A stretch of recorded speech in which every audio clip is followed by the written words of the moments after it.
c'est Nam. Salut, c'est Atrix. Bon bah il est à gauche, hein, moi je suis à droite puisqu'on voit rien. Du coup, bah, pour préparer cette conf, on a essayé de la préparer à plat sur papier, etc. Ça marchait pas des masses. Du coup, on s'est dit qu'on allait prendre un petit peu de hauteur. Et voilà. Alors aujourd'hui, on va vous parler d'Urbex. Voilà, alors en gros l'Urbex, on va vous expliquer ça plus en détail après, juste vite fait. C'est l'exploration de tout ce qui a été créé par l'homme. Donc par exemple ici une grue. Voilà. Pareil aussi de ce qu'il y a en sous-sol. C'est vraiment plein de choses. Donc sur tous les niveaux, il y a des trucs à voir et le but c'est de les explorer, de ramener des souvenirs, etc. On va vous expliquer ça durant la conf. Ça joue là. Ok, ouais, alors au lieu de dire des conneries, il va filmer la tour Eiffel à ta droite. Alors, si on regarde bien derrière nous, où est-ce qu'elle est? Ah, voilà. Donc là, petit shoot Tour Eiffel, sympathique. Tour Eiffel. À côté, on voit la tour Montparnasse. Je sais pas si je peux zoomer là-dessus. Ah ouais. Ouais, bon, c'est déjà mieux que rien. Voilà, voilà.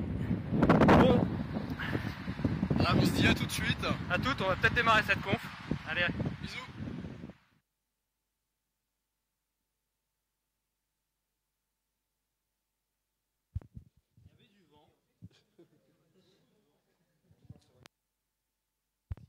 Alors. Bon, alors après cette petite rapide définition de l'urbex, du haut de notre grue, concrètement, qu'est-ce que c'est l'urbex? Est-ce que tu peux me montrer un peu à quoi ça ressemble avec des images et pourquoi j'ai envie de faire ça, tout ça? C'est des questions qu'on va essayer de répondre durant la conférence. C'est assez ouvert en termes de questions, donc on va pas faire les questions vraiment tout à la fin et tout. Si vous avez des questions, vous nous interrompez et nous on y répond directement. Normalement, on a prévu assez de temps pour ça. Donc voilà. La définition, c'est juste en fait l'exploration de structures qui ont été créées par l'homme. Donc ça va pas être typiquement des hikes ou des choses comme ça, de paysages. Là, on appelle ça des promenades. Mais là, on va vraiment aller visiter des choses, des fois en frôlant un petit peu les limites de la légalité, parce qu'il y a certaines zones, on va voir, qui sont plus ou moins accessibles légalement. Alors, par exemple, il y a des hôtels abandonnés qu'on peut trouver comme ça en Italie. Donc il y a des choses vraiment très très belles à aller visiter, à prendre en photo, et ne serait-ce que pour en prendre plein la vue. C'est une des premières raisons. Atrix reviendra un peu sur pourquoi est-ce qu'on fait tout ça après. Mais il y a aussi les toits parisiens qui sont vraiment super beaux. Donc nous, on parle de Paris pour ses monuments, etc. Mais on oublie, il y a beaucoup, beaucoup d'aspects qu'on oublie. Il y a les toits, il y a aussi sous Paris, on va en parler, on va faire une petite parenthèse dessus. Il y a des monuments comme celui-là, un château en Belgique qui malheureusement a commencé à être détruit depuis le 30 octobre. Donc en fait, quand il y a des sites et des choses que vous avez envie d'aller voir, il faut vraiment aller les voir tout de suite, parce que ça, typiquement des chefs-d'œuvre comme ça, ils sont détruits du simple fait que les gens n'ont pas l'argent pour maintenir des structures pareilles. Parce que ça, c'est plusieurs centaines de milliers d'euros par mois en entretien. Et hériter d'un château, c'est bien, mais pouvoir l'entretenir, c'est mieux. Et du coup, les gens n'arrivent pas à le revendre. Et c'est détruit, même si c'est du patrimoine. Enfin, comme c'est pas du patrimoine classé, ils le détruisent. Donc celui-là, plus personne ne pourra aller le voir, malheureusement. Il y a aussi les catacombes de Paris. Donc ensuite, au-dessus des toits, comme on disait dans la vidéo d'introduction, c'est vraiment à tous les niveaux. Là, nous, on a vu les toits. Il y a Paris en tant que piéton, mais il y a aussi Paris sous terre. Et donc, on va faire une petite parenthèse sur les catacombes de Paris, son histoire et qu'est-ce qu'on peut y trouver. Tiens, c'est marrant, c'est coupé. Mais aussi tout ce qui est urbex. Enfin, là, voilà. Donc ça, c'est le niveau piéton. Donc ça peut être du street art, tout ce qui est fresques, etc. Ou des ruelles avec des ambiances un petit peu atypiques. Donc il y en a pas mal sur Paris, il y en a aussi beaucoup dans d'autres pays. Je viens de penser que j'aurais peut-être pu ajouter un autre spot, mais bon, tant pis. Quoi qu'il en soit, pourquoi est-ce qu'on fait ça? Ouais, alors pourquoi est-ce qu'on fait de l'urbex? Parce qu'on a vu des photos, notamment des katas, ça a l'air assez sale. Mais du coup, Nam dégage. Oust. Merci. Voilà. Alors, Moi, je vais parler du fun parce que c'est la chose première qu'on va faire. On doit faire de l'urbex. On va chercher quelque chose de fun, notamment de l'adrénaline. Donc, par exemple, pour prendre un exemple des catacombes plus tard, rien que le fait de se perdre, vous pouvez faire ça aussi dans la rue. Genre, vous vous baladez, vous allez n'importe où. Vous allez trouver par exemple des bâtiments sympas, des églises, des trucs abandonnés, du street art. Et basiquement, rien que le fait de se perdre, vous allez découvrir des choses intéressantes. Ensuite, vous pouvez rencontrer du monde. Il y a des communautés assez énormes dans à peu près tout. Les catacombes, c'est quelque chose de très très grand, on n'y pense pas. Mais après, ça m'est souvent arrivé d'aller sur des spots, notamment par exemple des immeubles abandonnés, des banques, de rencontrer du monde là-bas, des gens très intéressants avec qui on peut échanger, partager très facilement. Ensuite, on a les soirées, ça on y pense aussi souvent. Des grosses soirées où voilà, faire la fête dans une zone interdite. Des soirées plus posées, on va vous en parler aussi après. Donc manger, boire, se faire une petite fondue 20 mètres sous terre, ça peut être assez fun. Mais ça peut être aussi dangereux, notamment là on vous a montré une vidéo d'une grue. Donc on est monté là-bas hier, il pleuvait, c'était mouillé. Les échelles, elles tenaient pas vraiment, les barrières aussi. Donc on avait vraiment l'impression qu'on allait se casser la gueule, ça donne un petit boost. Et c'est marrant parce qu'à la fin, on a une belle vue, on voit la tour Eiffel, on a failli voir Epita. On a vraiment plein de trucs sympas à voir. C'est un truc de fou. L'autre plan que moi j'aime bien, c'est tout ce qui est savoir. C'est-à-dire que vous allez découvrir plein de choses dans plein de domaines que vous aurez jamais pensé découvrir par vous-même. Et aussi un aspect historique. Au niveau du savoir, je sais pas, ça va vraiment de tout et rien. Par exemple, ça c'est ce que vous voyez là, c'est une photo d'une lampe à moi qu'on appelle une lampe Arras. Donc c'est le modèle T3, donc les modèles en T1, T2, T3, c'est en fonction de la taille, donc ça c'est un gros modèle. Et en gros c'est une lampe qui fonctionne avec des cailloux basiquement, donc ça s'appelle du carbure de calcium. Et vous voyez, en fait elle est en deux parties. Là en bas on va mettre des cailloux, donc ce fameux carbure de calcium, il y a un joint, et au-dessus on a une deuxième cuve qui va permettre en fait de faire tomber de l'eau. Donc je mets de l'eau dans la cuve du haut, et on va faire tomber de l'eau goutte à goutte sur le carbure de calcium. Et la réaction de ces pierres avec l'eau, en fait, ça va créer un gaz inflammable, et d'où la flamme sur le bec de sortie. Donc ça, c'était une lampe qui date, la mienne, de 1917, quelque chose comme ça. Donc elle fonctionne toujours 100 ans après, à peu près. Et donc avant, ils utilisaient ça pour se déplacer, notamment dans les carrières et je crois dans les mines aussi, certaines mines. Au niveau, ils avaient des lampes à huile aussi. Ouais, en fait, Arras, c'est une ville un peu au nord d'ici. Et là-bas, vous avez des mines que vous pouvez visiter. Et vous avez un musée, donc, avec toutes ces lampes et l'histoire de comment ça marche. Voilà, donc découvrir ça, par exemple, ce mécanisme de lampe, moi je pensais pas qu'avec de l'eau je pouvais faire du feu, mais bon, apparemment on peut. Voilà. Au niveau histoire aussi, si vous faites pas de l'urbex bêtement, c'est-à-dire juste aller dans un spot, prendre des photos et se casser, vous allez apprendre beaucoup sur l'histoire du lieu, pourquoi il a été créé, par qui, quand, quelle était l'utilité générale. Et donc du coup, ça fait aussi une culture générale qui va vous aider soit à briller dans des soirées mondaines, soit juste pour vous, quoi. Moi j'aime bien pouvoir savoir une histoire de Paris que beaucoup ignorent. Et donc on va revenir là-dessus un petit peu après. Ok. Donc, au niveau légal, qu'est-ce que j'ai le droit de faire, qu'est-ce que j'ai pas le droit de faire? Bon, ça, c'est se balader dans la rue. Hein, donc c'est intéressant, mais voilà. Ça, c'est les trucs... non, ça, c'est se balader dans la rue. Ça, c'est les trucs légaux. Et ça, c'est l'urbex en général.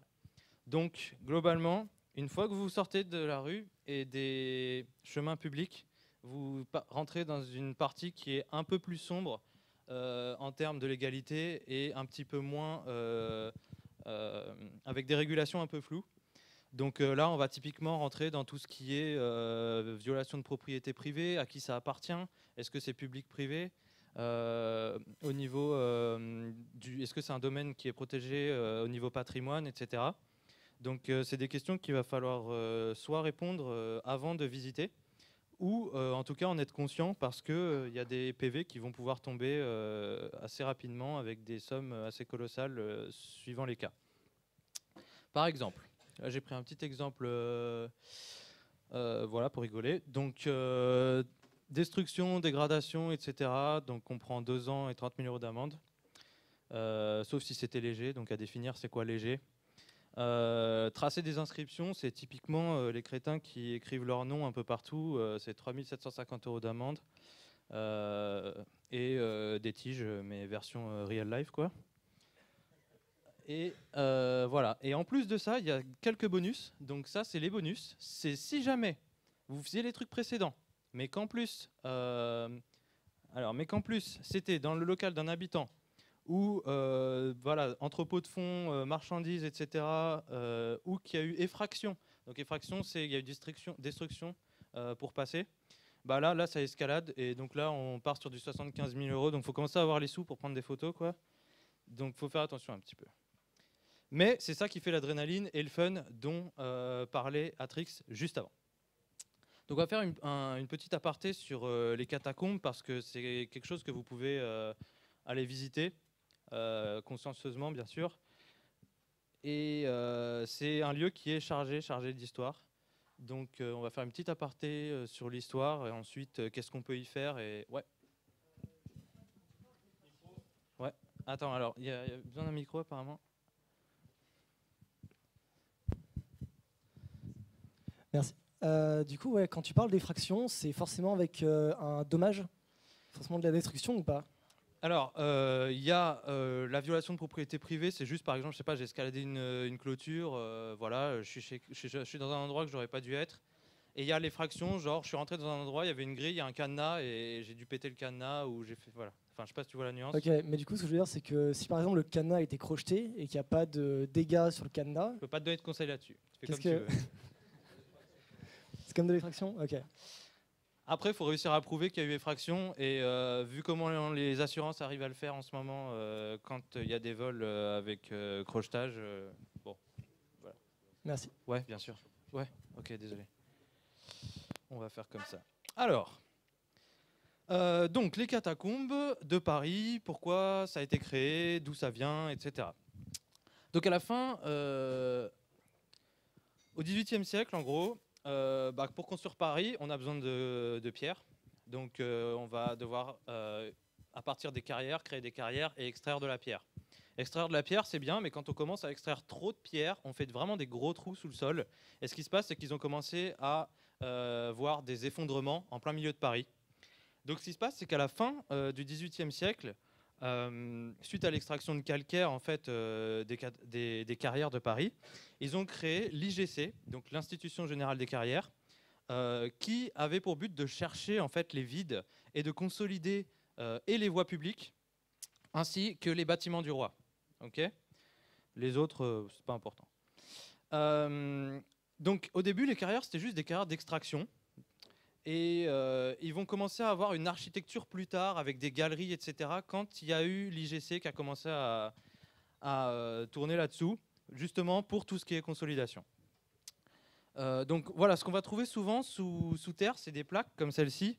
Je regarde mes slides en même temps, ça m'évite de vous tourner le dos.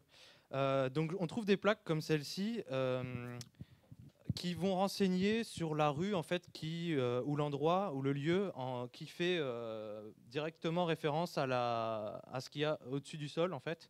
Donc vous allez pouvoir aller sous le parc de Montsouris, vous allez pouvoir aller dans des rues qui sont presque quasiment parallèles à ce que vous trouverez au-dessus du sol, ce qui est assez rigolo, ce qui fait que moi je connais moins bien Paris au-dessus qu'en dessous. Voilà. Et donc ces inscriptions-là étaient là pour but de cartographier, mais aussi renseigner sur toutes les différentes consolidations. On va voir ça après. Et en fait, sur certaines plaques, il y a toutes ces plaques déjà elles sont très, très chargées en histoire. C'est sur certaines plaques, par exemple, on a des petits carrés en haut à gauche qui ont l'air d'être grattés. Et en fait, ce grattage, c'est juste qu'elles ont été burinées au moment de la Révolution, parce qu'en fait sur les plaques on avait mis, il y avait des petites fleurs de lys royales, et donc après la Révolution, etc., elles ont été burinées pour la République, etc. Il y avait même, après 1774, il y a eu tout ce qui était destruction de toute trace, comment dire, d'inscriptions religieuses. Donc typiquement toutes les rues en Saint-Jacques, etc., ça a été buriné, les saints ont été burinés, etc. Donc après, au moment de la restauration, il y a eu ils ont rajouté des ST par-ci par-là pour rétablir comment c'était. Mais voilà, enfin tout au long de l'histoire, le lieu s'est modifié, etc. en fonction des événements. Donc par exemple, on assiste ici à la création du système métrique, typiquement. Donc là, il est encore un peu approximatif. Donc c'est comme au passage franc-euro, hein, on va mettre l'ancien système et le nouveau. Et là, on voit qu'ils ont utilisé 4 décimales derrière. Donc c'est un peu marrant.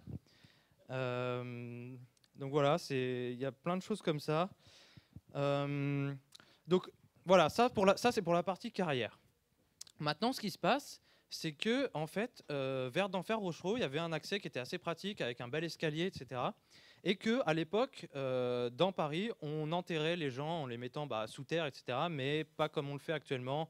Il n'y avait pas forcément la même profondeur à laquelle on creusait, etc. Donc ce qui se passe, c'est qu'il y a commencé à avoir quelques problèmes de salubrité dans Paris, donc des maladies, etc. autour des cimetières. Donc pour remédier à ça et pour éviter d'avoir des propagations de maladies dans Paris, ce qui aurait été totalement catastrophique, ils ont la nuit commencé à vider les cimetières en fait de leurs corps pour les balancer, enfin pour les entreposer dans des endroits dans les carrières qui maintenant commencent à avoir l'appellation catacombes de Paris en référence aux différents ossuaires qu'on va pouvoir trouver. Et donc ça a permis d'éviter pas mal de catastrophes dans Paris au niveau salubrité. Donc là, ensuite, il y a des mecs en 1814 par là qui se sont dit que les carrières c'était quand même super pour pouvoir faire de la culture de champignons. Pourquoi ? Parce que le champignon, il n'y a pas besoin de lumière. On va lui foutre de l'ammoniac de temps en temps et puis il va bien se développer. Donc voilà, là, des gars qui ramassent des champignons. Moi, j'ai trouvé celui-là, perso, avec des potes lors d'une descente dans un plus petit réseau qui fait partie du réseau des catacombes. Et donc, c'était le champignon le plus gros que j'avais jamais vu. Quelqu'un l'a cramé après, ok. Donc voilà, il y a un mec qui l'a mis son briquet, puis c'est parti. Mais quand je suis passé, il était là, et au début, on était en what the fuck, qu'est-ce que c'est ce truc-là ? Et au final, c'était un énorme champi. Donc bon, on n'a pas essayé de faire des tartiflettes ou quoi avec, mais il était assez agressif. Voilà. Et oui, donc d'où l'appellation champignon de Paris, en fait. Hein, c'est juste ça. Hein. Champignon de Paris, c'est les gars qui ont commencé à faire ça dans les katas. Bon, maintenant, on fait ça dans les champs, c'est moins violent. Ah oui, aussi. Donc, bon, ça c'est moi, mais j'avais une sale tête, donc voilà. En fait, à Paris, il y avait aussi des brasseurs qui avaient des caves dans lesquelles ils entreposaient leurs liqueurs, leurs bières, etc., leurs vins. Et ça permettait de les entreposer à température constante avec une hydrométrie qui était constante aussi tout au long de l'année. Donc ils avaient des énormes cuves. Et donc là, ça a été totalement crop. Ouais, bon. En fait, là, je suis dans une cuve donc à 25 mètres sous terre où il y a, vraiment, vous imaginez une sorte de cylindre tout fermé sauf vraiment une petite trappe en bas, et elles sont liées comme ça en chaîne et il les remplissait. Et donc il y avait, en fait, là il y a un revêtement qui a été déposé. Donc là, ça c'est du béton, et là il y a un revêtement noir, on dirait un peu de la suie. Et bon, et en fait, il y a une tradition où chaque année on vient graver la nouvelle promotion, quoi. Quelqu'un de la nouvelle promotion vient graver ça pour les gens qui vont dans les catacombes d'Épita. Donc ça, c'est notre petit spot. Il y a, dans les catacombes, il y a aussi l'école des mines qui avait un accès direct aux catacombes, et eux, ils ont carrément toute une galerie. J'ai pas mis de photo là, mais je vous invite à aller la découvrir par vous-même. Et donc nous, voilà, de temps en temps, on va graver les nouvelles promotions dans les brasseries des katas. Mais donc en fait, là, une autre photo où en fait là, on voit la brasserie Gallia, qui en fait correspond à ce qu'on appelle nous la salle du cellier. Et elle a été transformée en fait. Donc ça, c'est des gros piliers en béton, donc qui ont été rajoutés après, donc ils sont vraiment beaucoup plus récents. Et par-dessus ça, il y a plein de gens qui ont fait des fresques vraiment magnifiques. Donc là, on les voit pas super bien avec l'éclairage, mais il y a vraiment des reproductions de fresques qui ont été faites vraiment au pinceau, etc. Pas juste du pochoir ou quelque chose comme ça. Il y a vraiment eu un souci du détail. Et bon, maintenant, il y a des gens avec des perruques qui viennent faire des fêtes et tout. Mais ce qui est bien, c'est que là, dans cette salle, c'est pas trop gênant qu'il y ait eu du tag, etc. Parce que c'est sur du béton, c'est pas sur, il n'y a pas eu de destruction de l'élément historique de base. Bref, ça c'est un autre passage, donc un passage sous Paris. Ce qui se passe, c'est autour du 16e, 17e siècle, le vin il était taxé dans Paris. Donc ce qui se passe, c'est que quand on buvait du vin, en gros à l'extérieur de Paris, on allait le payer un certain prix, et dans Paris, pour la même chose, on le payait beaucoup plus cher. Donc c'était inacceptable, et donc il y a des mecs qui se sont dit qu'il fallait quand même réussir à passer du vin sans les taxes. Bon, bah, on va utiliser les catas. Et donc du coup, ils ont passé des tonnes de vin dans les catacombes, et en fait, ça a été le début du commencement, entre guillemets, si je puis dire, tout un trafic de différents matériaux et biens pour faire rentrer dans Paris et éviter toutes sortes de taxes.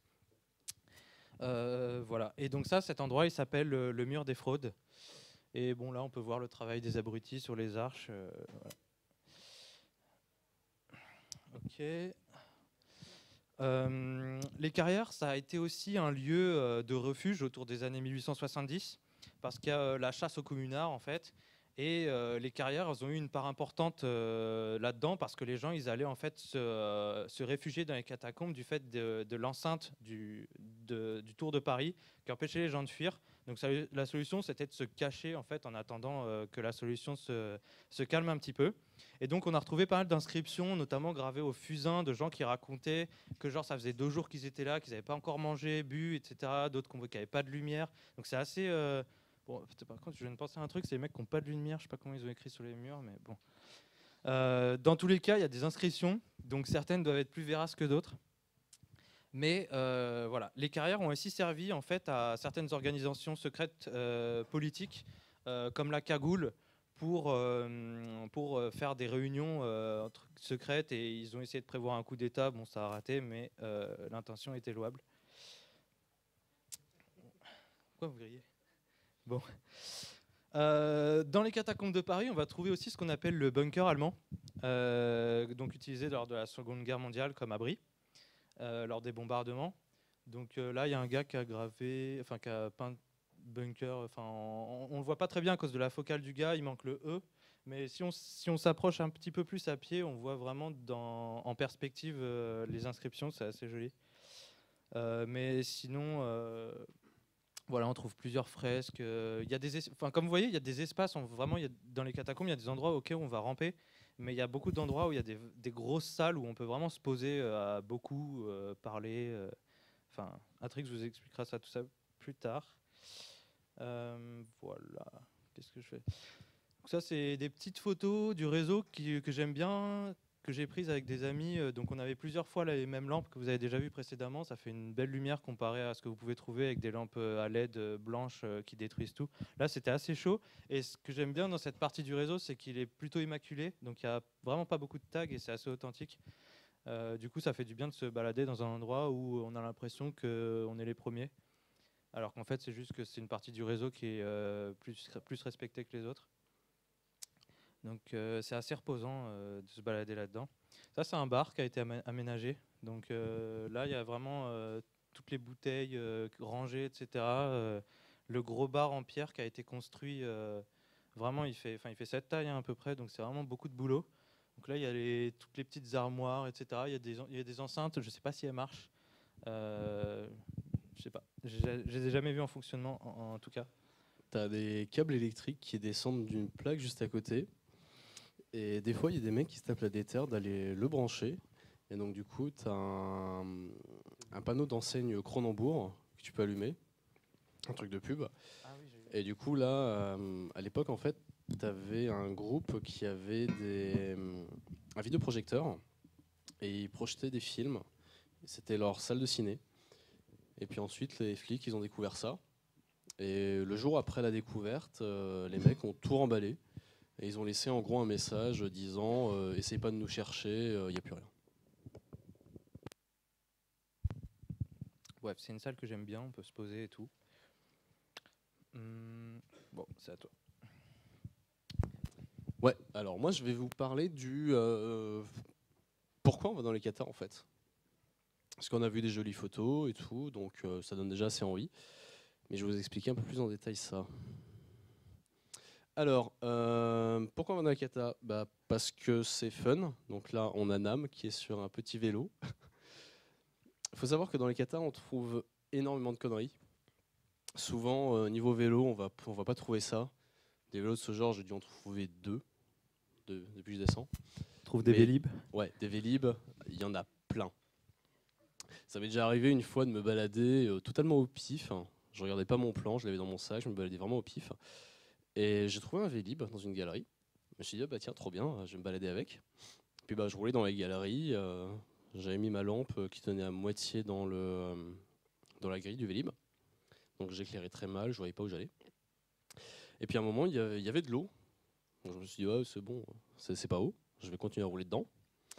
Et puis bah, il y a l'eau qui monte, qui monte, qui monte. Et quand on a le cul dans la flotte, on se dit, ouais, bon, faut arrêter de déconner. Je suis allé au bout de la galerie avec mon Vélib.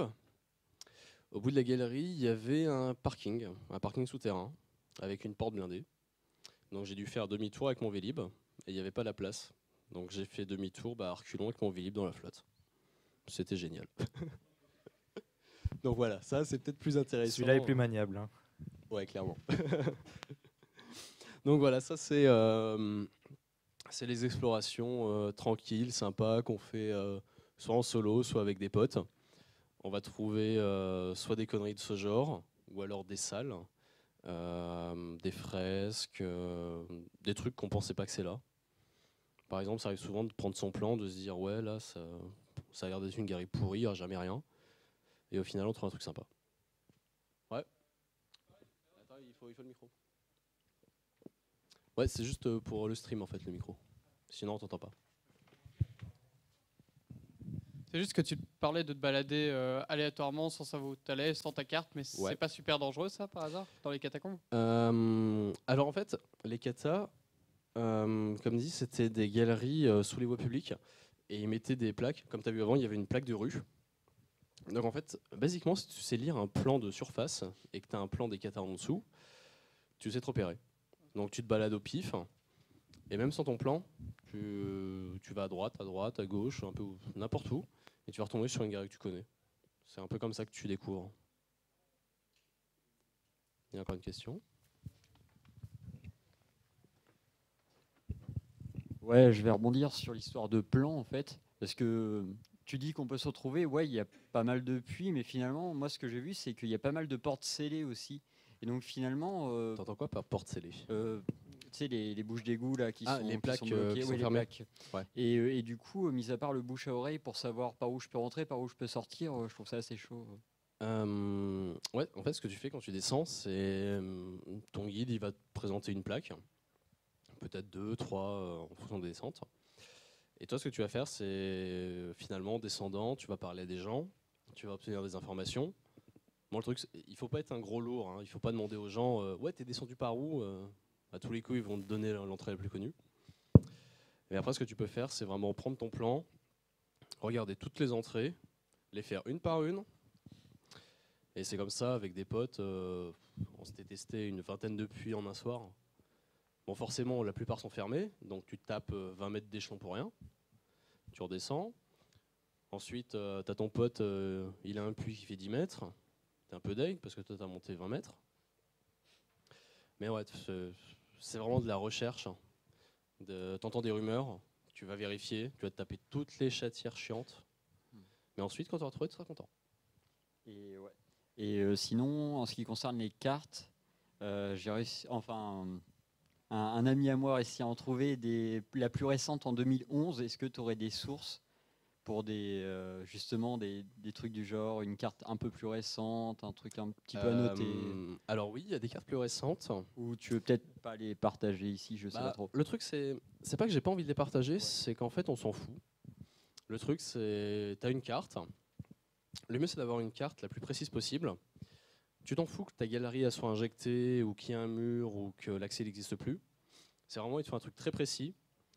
Comme ça, si jamais le mur il est explosé, tu sais qu'il y a une galerie derrière. Si maintenant tu as un plan et que la galerie n'existe pas parce qu'il y a un mur, tu vas avoir une galerie où il n'y a plus le mur et tu vas faire « Ah bon, il y a une galerie là ». Et donc tu ne sauras pas ce qu'il y a derrière, quoi. Donc ouais, le mieux c'est d'avoir un truc vraiment bien détaillé, d'explorer et de se faire ces petits trucs à soi, quoi. Okay. Moi perso je le retiens, mais après tu peux faire des petits dessins si tu veux. Okay. Merci. Juste pour ajouter là-dessus, il n'y a pas de plan plus détaillé que le tien au fur et à mesure de tes descentes, si tu veux la noter, quoi, en vrai. Voilà. Alors là, une petite soirée posée. On a Nam qui est là, on le reconnaît pas vraiment. Donc ça c'est vraiment une descente assez typique. Vous descendez pour vous balader un peu, pour être tranquille. Vous descendez soit avec des potes, ou alors vous les rejoignez, posez dans une salle, vous buvez une petite bière, mangez un petit bout, et puis vous allez vous balader pour essayer de trouver d'autres potes. Alors là, c'est une soirée qui a été un peu plus organisée. On s'était fait une fondue en décembre, il y a genre 2 ans, un truc comme ça. Il y a Zélé qui est là, qui est aussi là. Donc ça, c'était vraiment tranquille, on a descendu les lumières, donc les lampes à acétylène, comme Nam avait parlé avant. Le réchaud, la casserole, le fromage, le vin, tout ça. On s'était posé pendant quelques heures. Et puis là, du coup, j'ai un pote qui est arrivé dans la salle et qui a fait « Ah, salut, ça va bien ?» et tout. Et il nous a pris une petite photo. Donc vraiment, au fil des descentes, on commence à connaître les habitués. On les croise un peu tout le temps. Et ça met en place une communauté. En fait, on va commencer à connaître des gens, à partager avec eux. Et quand on descend, on sait qu'on va peut-être les croiser et passer un bon moment. Donc là, encore de la bouffe. Ici, encore une fondue. Vous avez beaucoup de bière. Moi, je suis ici. Ça, c'est la salle du cellier, que Nam vous a présenté aussi avant. La table a été refaite par les cataphiles, donc les gens qui descendent. Elle a été refaite il y a un peu moins de 2 ans. Parce qu'avant, c'était vraiment des vieilles dalles. Tu posais ta bière dessus, bah, ça tombait. Tu étais assez dégoûté. Donc, ils ont vraiment pris le temps de refaire une table correcte. Donc vraiment oui, vous pouvez descendre pour les visiter, pour explorer, pour voir des potes, pour boire, pour manger. Vous pouvez aussi bosser pour contribuer au patrimoine du truc. Hop. Et vous pouvez aussi descendre pour faire des soirées. Donc là par exemple c'est une photo de la soirée d'Halloween. C'était lundi dernier si je dis pas de conneries, ou le lundi d'avant, ou le samedi, j'en sais rien. Donc ouais, là c'était une très grosse soirée. Donc en fait, pour l'histoire, l'an dernier, c'était une salle juste à côté de Cellier.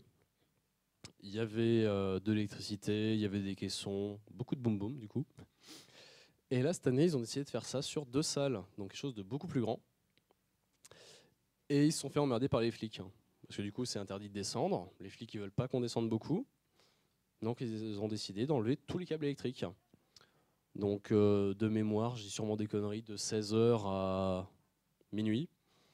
Il n'y avait pas d'électricité parce que les câbles ont été arrachés 4 ou 5 fois. Et vers 2h du mat, il y a une équipe qui s'est un peu tapé la déterre de tout rebrancher, d'amener leur propre matos. Et on avait de la musique. Donc là, c'était des soirées à facile 200 personnes. Donc comme ça peut paraître sympa. Vous imaginez 200 personnes comme ça, en train d'aimer la musique, de boire et tout. Mais ça peut être assez dangereux parce que du coup, quand tu es bourré, tu oublies ta lumière, tu te balades, tu te prends un mur.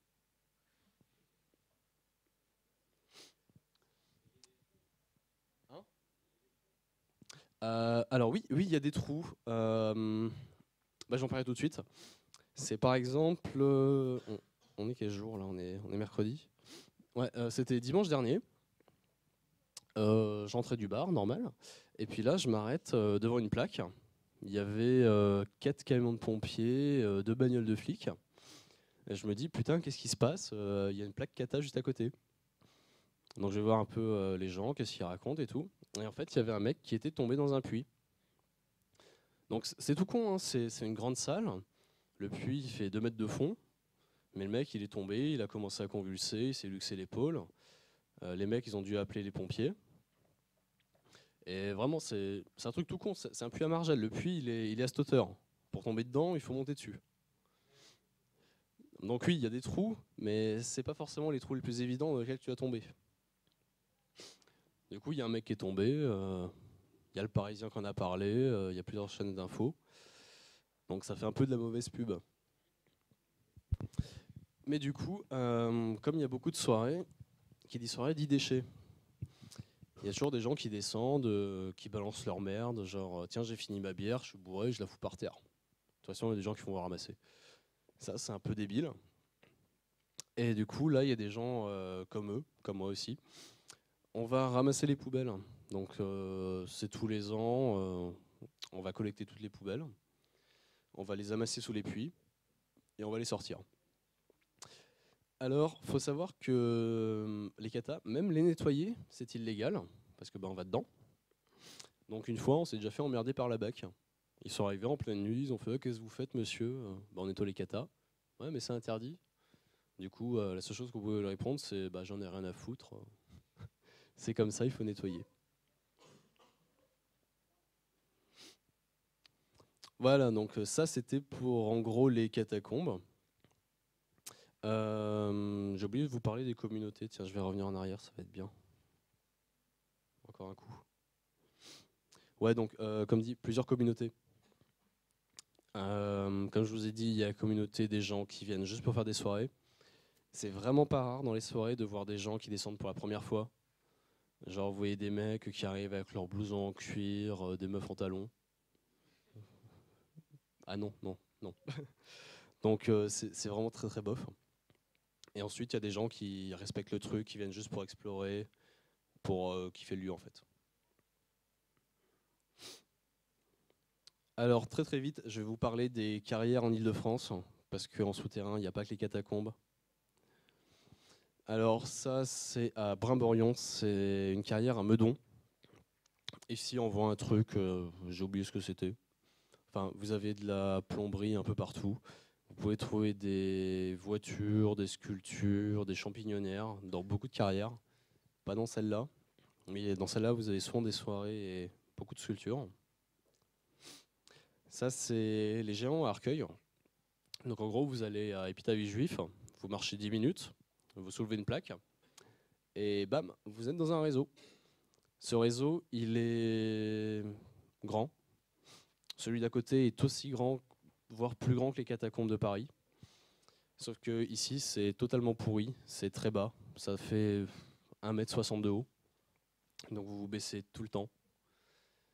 Le plafond, il se casse la gueule. Vous avez des cales en bois partout. Et vraiment, comme Nam disait, c'est des endroits où vous avez l'impression d'être le premier à être venu. Et vous n'avez pas envie d'être le dernier. Donc vous vous barrez vite. Vous n'avez pas envie que ça tombe. Ça, c'est à Méry-sur-Oise, donc un peu dans le nord d'ici. Là-bas, en fait, ça a été une champignonnière. Donc, vous pouvez voir encore des tableaux de récolte. Donc, par exemple, ce mois-ci, on a récolté 30 champignons ce jour-là et tout. C'est assez génial, enfin des paniers. Mais ici, ce qu'on voit surtout, c'est l'usine d'assemblage de V2, parce que c'était allemand. Donc, vous pouvez encore voir des rails sur les côtés, des grandes portes blindées, des trucs énormes. Donc c'est vraiment un aspect historique assez fou. Si vous vous baladez comme ça là-dedans, vous dites « Oh, c'est bien, il y a une arche, ça fait plusieurs mètres de haut. » Et quand on se renseigne, on se dit vraiment c'est un truc de fou.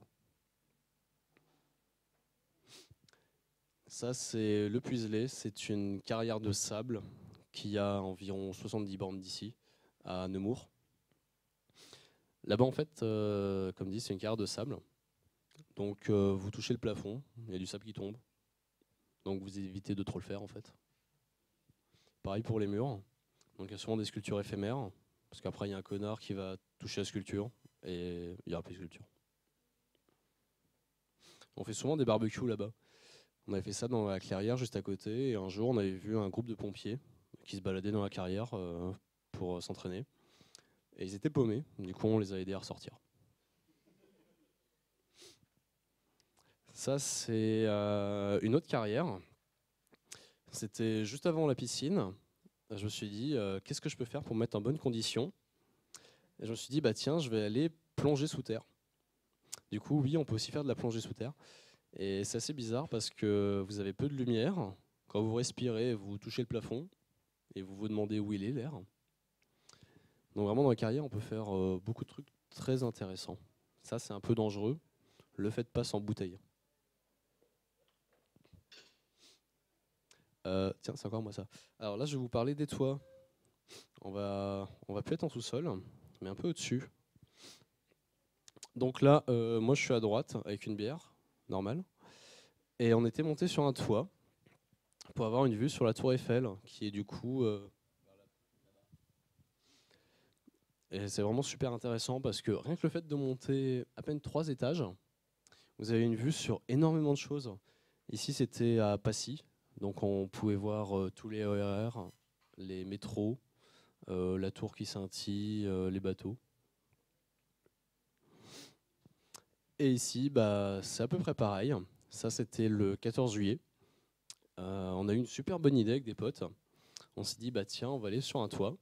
On verra super bien le feu d'artifice.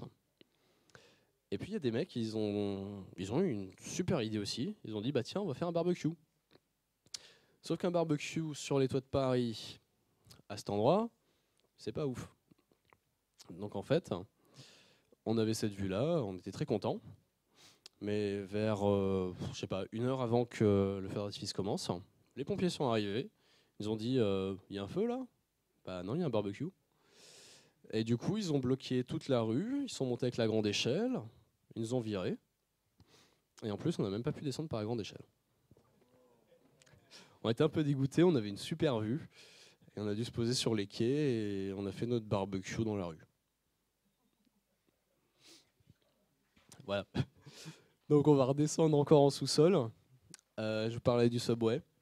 Celui qui est dangereux, hein, pas l'autre. Enfin, quoique. Alors, dans le métro, vous n'avez pas seulement les métros que vous prenez tous les jours qui sont absolument dégueulasses et moches. Vous avez les vieux métros. Donc ceux-là, vous pouvez encore voir les différentes classes, première classe, deuxième classe. Ça se situe dans les dépôts qui sont plus trop utilisés. C'est un peu galère d'y aller, c'est très dangereux. C'est un peu du genre, attends, il est quelle heure là? Bah 47. Ok, dans 1 minute, il y a un métro qui passe. Dès qu'il passe, on traverse. Donc on était descendu, on a traversé une voie de métro, 2 RER, et on a pu arriver là où on voulait. Du coup, faut pas se prendre un RER dans la tronche. Donc voilà, ici, ligne 14, dépôt de métro. En fait, c'était en construction, donc les métros ils étaient sur la voie, comme ça, posés. C'est assez sympa à voir. Et il y avait aussi cette photo. On a pris la photo tranquille, on s'est dit c'est joli. Et il y a un truc qu'on n'avait pas vu, c'est ici. On a des ouvriers qui sont en train de bosser sur la voie. Donc en fait, on se baladait tranquille. Et puis en sortant, on se doute de rien. On sort, on rentre chez nous. Et en fait, ce qu'on n'avait pas compris, c'était qu'ils nous avaient captés. Ils avaient vu qu'on était là. Et apparemment, ils ont cru qu'on était encore là. Du coup, voilà. Ils ont interrompu le trafic pendant un petit bout de temps à cause de nous. Parce qu'ils pensaient qu'on était là. On s'était barré depuis longtemps et je pense qu'on ne voulait pas rester pour choper l'amende.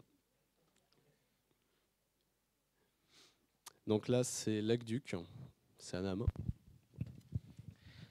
Alors à Arcueil, juste à côté, je ne sais pas si vous êtes déjà passé à ce niveau-là, mais vous savez, il y a une sorte de grand pont. Donc ouais, au niveau d'Arcueil, au fait, c'est un aqueduc, donc du coup qui servait au transport d'eau entre les deux plateaux, parce que vous savez qu'il y a le plateau d'Arcueil, et donc du coup, ce qui dit plateau dit qu'il y a une cuvette et il faut transporter de l'eau entre 2 points. Donc pour ça, on utilise un aqueduc. Et donc, je pense que c'était pas cet été, peut-être l'été d'avant.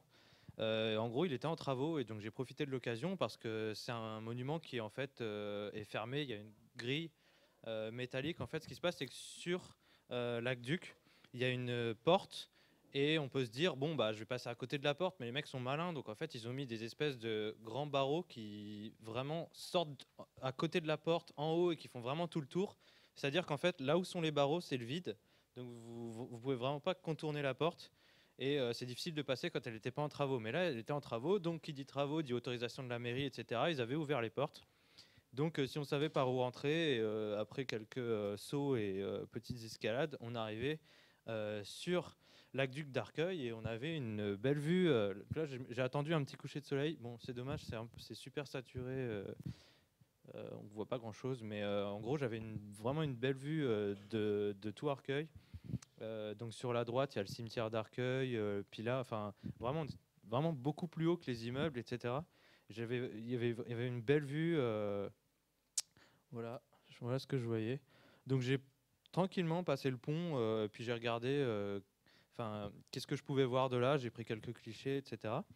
Et je me suis dit, bon, maintenant que je l'ai vu de haut, cet aqueduc, je sais qu'il y a aussi quelques accès souterrains. Donc en soulevant une plaque, pareil, on voit ça. Donc là, on rentre, normal, parce que voilà, faut savoir ce qu'il y a en dessous. Donc on descend les 20 mètres tranquillement. Et puis on trouve aussi toute la vie de l'aqueduc par le dessous. Donc là, typiquement, avec des puits d'eau, des poulies, etc. L'eau est super claire, c'est-à-dire qu'en fait, vous avez vraiment des puits qui font des fois 3-4 mètres, et vous voyez vraiment le fond, quoi. Et bon, perso, je dirais pas la boire, mais vraiment, c'est pas une eau qui a l'air impure, en tout cas, au regard. Donc après, bon, je sais pas si elle est très comestible, mais j'imagine que non. Donc quoi qu'il en soit, c'était juste à côté. Là, je pense que les accès doivent être fermés, mais si jamais vous voyez des travaux à un moment dessus, c'est vachement joli. La promenade en tout, elle va faire un bon 20 minutes parce que vous démarrez sur l'aqueduc et puis ensuite il fait un angle droit et il traverse vraiment tout Arcueil. Donc il y a bien un petit 15 minutes de marche quand même, si on y va tranquillement. Ok, donc on a vu qu'il y avait plein de choses à visiter. Là, on va faire une petite review de certaines choses qu'on n'a pas eu le temps de... C'est bon ? Une petite review de certaines choses qu'on n'a pas eu le temps de présenter, où on va pas détailler plus l'histoire que ça. Ouais, alors comme j'ai dit avant, l'urbex, c'est vraiment l'exploration de tout et n'importe quoi. Ici, vous avez la maison du bâtiment à Strasbourg. C'est un bâtiment de 13 étages et quelques. Donc en fait, là-dedans, vous allez avoir des amphithéâtres, des salles, vraiment quelque chose de très très grand, très sympa à explorer. Au sous-sol, vous avez une banque. Donc vous avez les sas, vous avez les coffres forts, vous avez les portes qui font plus de 50 cm de large. C'est vraiment quelque chose qui est sympa à explorer et on peut toujours aller se poser avec une bière là-bas. Comme on vous parlait au tout début, le street art, c'est vraiment quelque chose que vous pouvez voir tous les jours en vous baladant. Donc ici, juste pour la photo, c'est quelque chose de très grand, une fresque sur un mur. Mais vous pouvez très bien vous balader et vraiment regarder. Vous avez des pochoirs, des petites mosaïques, des trucs vraiment très petits sur des murs, sur des murets. Vous avez des poteaux qui sont peints aussi dans Paris. Vraiment, quand vous vous baladez, regardez autour de vous. Vous allez apprendre énormément de choses. Bon, ça, c'est la partie légale, donc voilà. C'est juste... on regarde de loin. Alors, ça, c'est le sanatorium à Incourt. Là-bas, il y en a deux. Si jamais vous voulez y aller, allez à celui du sud, parce que celui du nord, il est en pleine forêt. C'est des airsofters, c'est des mecs qui sont à la gendarmerie et tout, ils sont vénères. C'est limite, ils vous cassent les gueules si vous allez là-bas. Donc voilà, celui-là, il est mieux. Il y a une prairie, il y a du bois, on peut faire un barbecue sympa. Ça se limite pas qu'à la France, hein, l'urbex. Ça, c'est un fort à Cracovie. Là-bas, il y avait environ une cinquantaine de forts à l'époque. Là, il en reste une bonne dizaine qu'on peut encore explorer. Donc celui-là, il est en plein dans la forêt. On peut voir encore dans certains des impacts de balles, des documents historiques. Bon, forcément, c'est en polac, on comprend rien. Mais c'est vraiment des bâtiments qui sont très sympas à explorer. Ça, on est toujours à Cracovie. C'est une locomotive. Il y en avait deux. À côté, on avait des wagons. Donc c'est toujours marrant de voir des trains qui ont un paquet d'années. et de se dire comment ça marche. Tu vois encore les trappes à charbon, la cheminée, tout ça. Et en bonus, tu as des Polacks qui viennent te dire qu'il faut partir. Sauf que comme tu comprends rien, tu restes. Bon, ça c'est la grue du début de la vidéo, donc elle est à Villejuif en fait, juste à côté. On voulait pas s'embêter, on était à l'école, il fallait un début de conférence sympa, on a trouvé une grue, boum. Ça fatigue un peu de monter tout là-haut quand même, faut avouer, parce qu'il y a 30 mètres avec des échelons qui sont séparés de 40 cm, donc on fait beaucoup de fois le même mouvement pour arriver là-haut, pour pas grand-chose. Mais ce qui se passe après, c'est qu'on a quand même une belle vue. Ben, on en prend plein les yeux, même si on aurait pu trouver. J'ai des bonnes adresses avec des grues qui sont vraiment mieux placées en ce moment sur Paris, où la vue est vraiment magnifique. Mais là, ça nous permettait déjà, de savoir ce que ça fait d'être là-dessus, de voir la structure, comment c'est construit, etc. On a aussi pu voir le poste de pilotage. Donc là, sur le côté, il y avait tous les appareillages. Ah oui, on pouvait la faire tourner et tout ça, on l'a pas fait. Mais tout était allumé en fait. Hein. C'est open. Hein. Le gars, il s'en va, c'est bon. Il laisse comme ça. Donc là, il y avait son paquet de clopes Marlboro ici. Tout était vraiment allumé, le talkie. On pouvait appeler. Enfin, c'était free porn. Ça, c'est les consignes de sécurité. Il y a des trucs assez basiques, genre ne pas déplacer les véhicules des autres, enfin des choses comme ça. Ça paraît du bon sens, mais visiblement c'est qu'il y a quelqu'un qui a essayé. Et bon, au final, le gars, le matin, il monte là-dedans, donc ça fatigue pas mal. Ensuite, il s'assoit dans un siège pourri globalement, avec 2 manettes et un paquet de clopes, et il ressort le soir. Donc, c'est cool de pouvoir savoir dans quoi il évolue toute la journée. Et c'était marrant, on a vraiment eu envie de la faire bouger, mais on s'est raisonné. En mode, est-ce qu'ils ont un truc qui traque le bout? Parce qu'en fait, ce qui se passe, c'est que sur cet écran-là, en fait, c'est comme si il y avait une caméra qui filmait le sol, mais de façon représentée en fait schématiquement. Donc ça permet au gars de savoir où est-ce qu'il va déposer les choses sur le chantier, etc. Et donc c'est ce genre de truc là qu'on découvre quand on est devant, parce que si vous cherchez manuel de grue sur internet, voilà, vous allez être seul. Donc là voilà, maintenant nous on sait, on aurait bien aimé plus toucher, mais on est raisonnable. Et voilà, ça c'est la vue qu'on avait depuis le côté droit, donc quand on a fait la vidéo là-bas. Epita doit être... Donc ça c'est la grande avenue là, où là, plus là-bas il y a Roger Salingro, Fontainebleau, les arrêts de bus. Donc si on continue comme ça, c'est par là. Mais bon, on n'a pas réussi à voir Epita, c'est dommage. Voilà. On n'a pas grand chose d'autre à vous montrer. J'espère que ça vous a donné envie d'aller voir un petit peu ce qu'il y a autour de vous, et surtout de lever la tête quand vous êtes dans la rue et de la baisser aussi très fort des fois pour voir ce qu'il y a en dessous. Et d'aller visiter, de demander, poser des questions, vous intéresser sur des forums. C'est vraiment, comme l'a dit Atrix au début, il y a du fun dans la recherche du spot, de savoir est-ce que ce que je cherche c'est vraiment là, est-ce que l'information que j'ai vue sur internet, je vais vraiment la trouver. Et donc je cherche, peut-être que c'est là, peut-être que c'est pas là, et puis si je la trouve, je vais essayer de profiter au maximum. Donc c'est vraiment des expériences que je vous encourage à avoir. Je sais pas combien d'entre vous ont déjà fait un peu d'urbex, ont déjà testé des choses comme ça. Toi, Catacombe, un peu. Vous avez fait quoi? T'as fait quoi? En Inde, t'as fait quoi? Ok, du monument abandonné. Ouais. Les autres? Il y a des... Les toits, ok.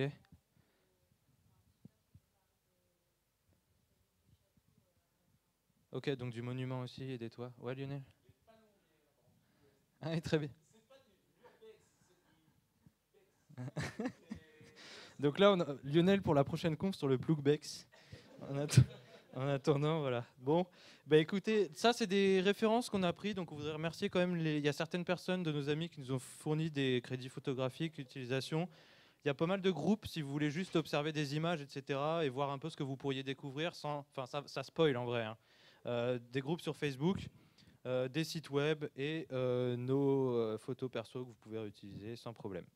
Ça, c'est un lien sur l'aspect légal d'un gars qui a essayé de référencer un petit peu. On n'est pas juriste, donc il y a juste des gars qui tentent de prendre un petit peu les textes de loi, de les combiner et d'en faire des synthèses. Donc celle-ci est plutôt pas mal. Et voilà. Si vous avez encore des questions, ouais, au fond, tu peux donner ton... Ouais.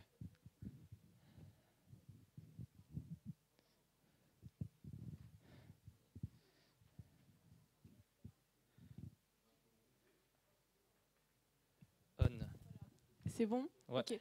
Alors, en fait, j'ai 2 questions. Mhm. Déjà, j'aimerais bien savoir pourquoi est-ce que maintenant on n'a plus le droit d'accéder aux catacombes, vu qu'à l'époque c'était. À l'époque, c'était pas plus légal que ça non plus, déjà. Et en plus, aujourd'hui, tu as tout ce qui est le patrimoine et vu déjà. Déjà, c'est pas. Même avec l'aspect de non-légalité, pour savoir en gros si tu te fais contrôler en bas par la brigade qui est en charge avec la chère Sylvie, tu vas te manger 60 € à peu près suivant les régions, suivant les zones. Soixantaine d'euros si tu es pris sur la PC, donc sur la petite ceinture de Paris, donc l'ancienne voie ferroviaire, ça va tourner autour des 150 de mémoire. Donc c'est l'abonnement, hein, ça peut arriver tous les 6 mois, non, suivant ta chance. Mais voilà, c'est principalement pour essayer de préserver le truc au maximum et parce que c'est dangereux et qu'il n'y a pas de régulation et que, toutes les raisons qui peuvent te passer par la tête qui sont un peu logiques. Enfin voilà. Après, pour tout ce qui est tous les autres types de monuments, etc. C'est, pour les raisons que j'ai déjà énoncées, violation de propriété privée, dégradation, tout ça. Alors en fait, t'avais pas une deuxième? Ouais, les catacombes, tu as un arrêté si je dis pas de conneries, du 2 novembre 55. Donc depuis 1955, c'est interdit de circuler dans les anciennes carrières de Paris. Donc tu as une brigade qui descend, et si tu les vois, ils peuvent te pruner et te remonter. Donc ça fait un petit bout de temps que c'est interdit. Donc là, c'était l'an dernier, pour célébrer les 60 ans de l'arrêté préfectoral. On a décidé de descendre avec des potes. On a prévenu les flics, on leur a dit on sera là, venez. Donc on s'était foutu dans une salle, on avait du poulet, on avait des prunes, on avait tout ce qu'il fallait. Et ils sont pas venus. On était assez tristes. Déception. T'avais une deuxième question?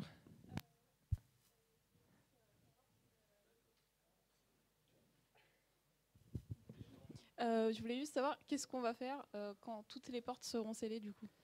Bah en fait, il y a des mecs qui sont super sympas, ils viennent avec des bleus de travail et des meuleuses et puis ils décèlent. D'autres questions? Alors, c'est un peu déplorable, hein, mais le mec qui est tombé, dont je vous ai parlé la semaine dernière, il est tombé dans son puits, Pépouze, et les mecs, ils sont allés appeler les secours, ils sont montés à un puits, et la plaque était soudée, donc ils ne pouvaient pas sortir et appeler directement. Donc ils ont appelé les gens ont appelé les pompiers, et les pompiers sont venus, et ils ont dessoudé la plaque. Donc là, par exemple, la plaque est dessoudée pour un petit bout de temps. Je ne sais pas quand elle sera ressoudée. Mais grâce à cet accident, si on peut dire ça comme ça, c'est ouvert. Mais après, des accès, t'en as beaucoup. Ça fleurit comme ça. C'est du pas la jour au meilleure lendemain. façon de les ouvrir quand même. Mais Oui, voilà. Je vous dis pas, descendez pas dans les catas et faites-vous mal pour ouvrir un accès. Hein, c'est pas ça. Mais en fait, t'as beaucoup de gens qui vont ouvrir des accès. Et le plus souvent, quand tu ouvres un accès, tu essaies de le garder discret. Parce que plus il est fréquenté, plus ça va se remarquer, plus il sera fermé rapidement. Ouais. Du coup, en général, quand tu connais... Non, mais c'est ça que je parlais.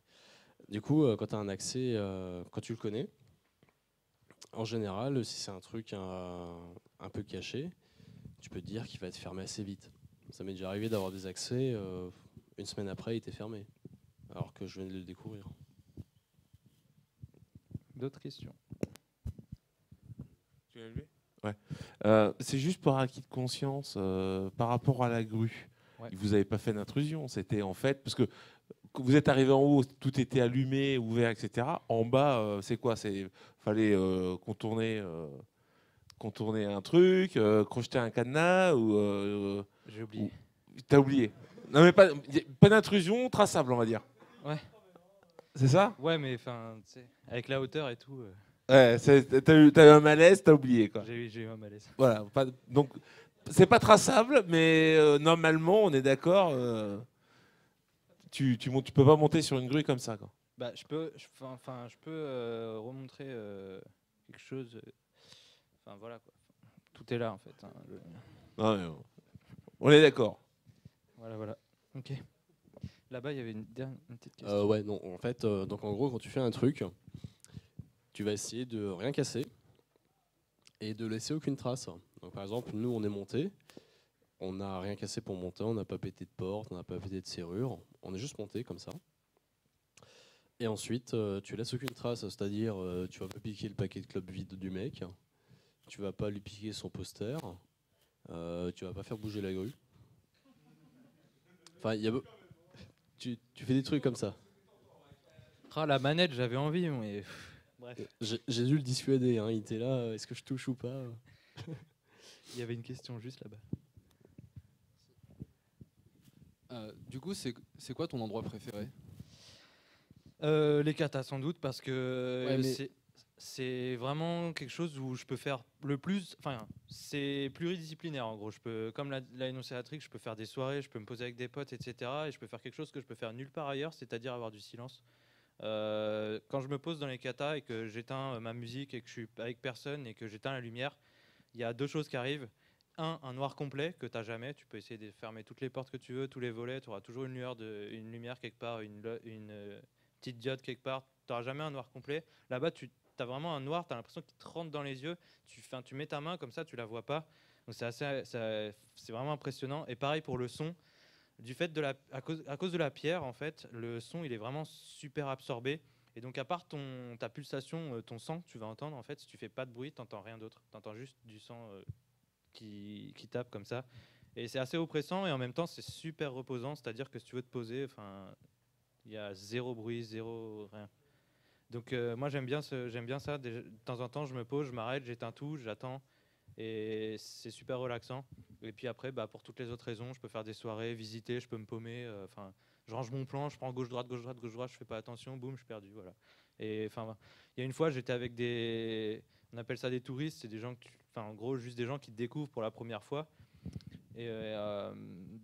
Et en fait, je voulais sortir, donc je leur ai dit ouais, on sort à 8h, etc. Et arrivé à 7h30, je commence à chercher une sortie, mais bon, les accès que je voulais ils étaient fermés. On est sorti à 11h, on s'est paumé, je sais pas combien de fois. Ça arrive, c'est des choses qui arrivent et ça m'avait fait marrer. Eux, ils ont pas rigolé, mais moi je rigolais. Donc j'étais non mais c'est bon, on va sortir. Après je monte l'échelon, je pousse, putain c'est fermé, je vois les gars qui sont en dépression en bas. Alors que c'est moi qui fais les efforts, hein, mais c'est eux qui dépriment. Donc bref. Je vais juste parler de vite fait. Il y a un truc vachement sympa dans les katas, c'est tu descends. Enfin, moi j'aime beaucoup descendre en solo parce que quand je descends, je sais pas ce que je vais trouver. Donc je me dis bah tiens, je vais descendre, je vais prendre quelques petites bières, un petit truc à manger. Et je sais totalement pas sur qui je vais tomber. Oui. Donc je vais tomber sur des potes, on va pouvoir visiter sur une petite soirée tranquille. Mais souvent aussi, on découvre des gens qu'on ne connaît pas. Donc c'est pour ça, une fois par exemple, je suis descendu, je m'attendais à ressortir 3-4 heures après. Et en fait, je suis ressorti 30 heures après. Parce que justement, c'est des gens super sympas que j'ai rencontrés. On s'est posé, on a mis les hamacs, on a dormi, on s'est réveillé le lendemain. Ils m'ont montré des trucs, je leur ai montré des trucs. C'est vraiment l'aventure, c'est un truc, c'est l'inconnu. Vous savez pas ce que vous allez faire. Mais vous savez que vous allez faire un truc intéressant. Il y avait des questions ?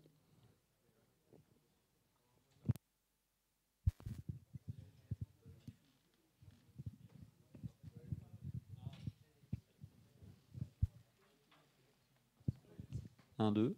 Oui. Ouais, je vais dire.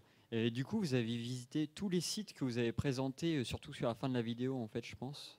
Vous avez présenté pas mal de sites à la suite. Il y en a pas mal, Cracovie, tout ça, c'est Atrix. Moi, j'ai fait Lac-Duc, etc. Mais ouais, ça, c'est des trucs qu'on a visités. Ok. Par contre, au début, j'ai utilisé 3 photos, notamment en Italie, Belgique, etc. J'ai pas pu aller les voir. Celui en Belgique, je pourrais jamais, vu qu'il est cassé maintenant. Mais ceux-là, c'est des crédits photos que j'ai mis en référence juste derrière, qu'on n'est pas personnellement allé voir. Le reste, c'est... Et du coup, toi et Atrix, vous les avez découverts comme ça, en vous baladant, en vous renseignant un petit peu?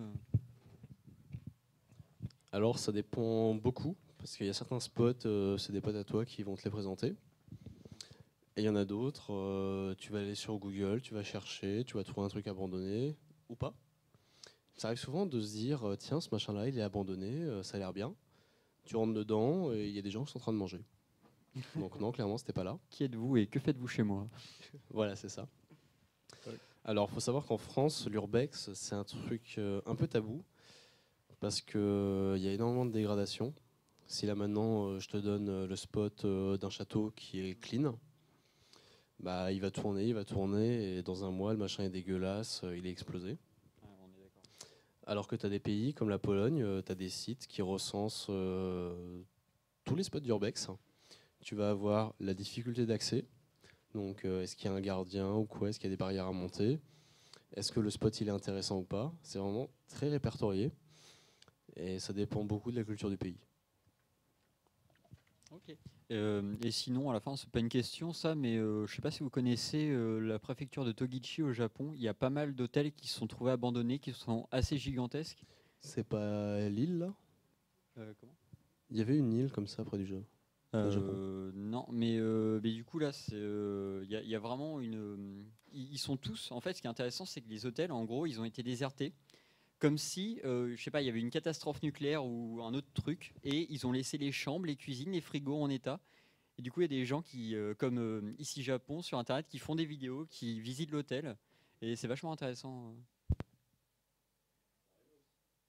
Ça arrive aussi un peu dans les katas. Un jour, j'étais allé dans une salle. Il y avait encore des lumières d'allumées, des bougies. Donc ça arrive assez souvent. Les gens, ils partent, ils laissent leurs bougies. Mais là, cette fois, il y avait les bougies, des bières presque pleines, et encore des clopes à moitié entamées. Il y avait tout ça qui traînait dans une salle. Et on se demandait, les mecs, pourquoi ils sont partis? Pourquoi ils ont laissé leur bière? Enfin, personne ne laisse sa bière, quoi. Et on se demandait vraiment pourquoi ils sont partis comme ça en vitesse. Il n'y avait aucune affaire. On est resté une demi-heure, ils ne sont pas revenus. Donc on s'est dit peut-être que c'était des flics. Mais vraiment, il y a des trucs assez mystérieux comme ça. Une fois, on s'était baladé avec un pote. On avait croisé un mec dans le noir, complètement dans le noir. Il était en train de fumer son joint par terre.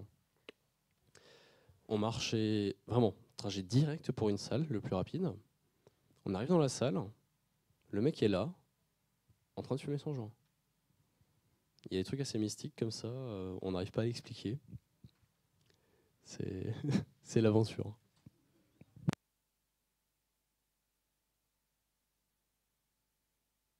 La dernière. Je voulais savoir, niveau matos, est-ce que tu as des recommandations, des choses Ça dépend quel spot. Catacombes notamment.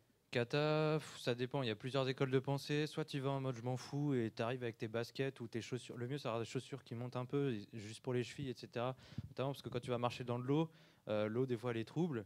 Tu vois pas le fond, il y a un caillou, ta cheville, elle peut partir, etc. Donc tu prends ça. Et il y a l'autre école de pensée en mode non, je veux pas me mouiller et tout. Du coup, ils ont les énormes cuissards de pêcheurs qui remontent jusque-là.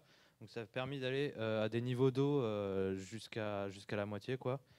Voilà. Après, bon, bah, les trucs vitaux, lampe, oui, si t'as plus de lumière, t'es niqué. Si t'as plus à manger, pareil. Donc, les trucs que tu penses, les vitaux, puis ensuite, le reste, c'est du bonus. Tout ce que tu amènes derrière pour manger avec les gens, partager, etc., c'est du bonus. Donc, équipement de base, des trucs auxquels tu tiens pas. Moi, j'ai commencé avec un bleu de travail. Là, j'ai un treillis qui est censé pas se déchirer. Et des chaussures montante, quoi. Et si je suis mouillé, c'est pas grave, quoi. Il y a un moment, tu passes certains cours d'eau, le banga ou des choses comme ça, t'as de l'eau jusqu'à la taille, tu peux, voilà, c'est raté, quoi, pour pas se mouiller. Alors aussi, il faut savoir que quand tu vas demander des informations à des gens dans les katas, généralement ils vont te répondre par l'opposé. Tu leur dis par exemple, tiens, j'entendais parler de cette sortie, est-ce qu'elle est ouverte? Forcément, pour qu'elle soit moins fréquentée, ils vont te dire, bah non, c'est fermé. Sauf que des fois, ils te disent la vérité. Donc il y avait des mecs, je leur ai dit, tiens, j'aimerais bien tester ces sorties-là. Est-ce que c'est ouvert? Ils m'ont dit, non, c'est fermé, et en plus c'est inondé, faut pas y aller. Donc moi forcément, je pensais qu'ils se foutaient de ma gueule, donc j'y suis allé. Et puis je me suis retrouvé à avoir de l'eau jusqu'à là, sur la pointe des pieds. J'avais mon sac et ma lampe sur la tête, j'avais l'air con. Donc vraiment, là, l'histoire des cuissardes, ça marche pas. T'as rien qui te monte jusqu'à là pour te protéger de la flotte.